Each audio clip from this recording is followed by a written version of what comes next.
bu Dəccal, yaxud da ki bu Siyonist, İmam Zaman düşmənləri bunların başında Amerika gəlir. Bu günləri Amerika dünyada yeganə ölkədir ki, həmin o ölkədə şeytana heykəl qoyulur. Və bu gün də Amerika apardığı mübarizədə biləsiniz, İranı bəhanə eləyib, əsl mübarizə İslamlandır. Ayətullah adın bəhanə eləyib, əsl mübarizə İmam Zamanlandır. Bunu biləsiniz. İndi qulaq asın.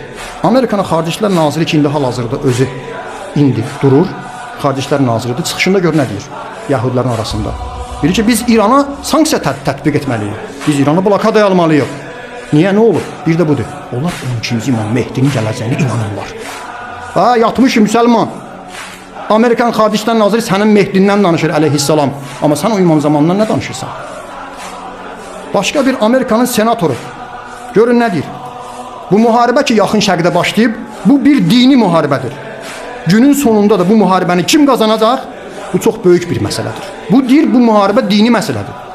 Biz buna din prizmasından yanaşırıq.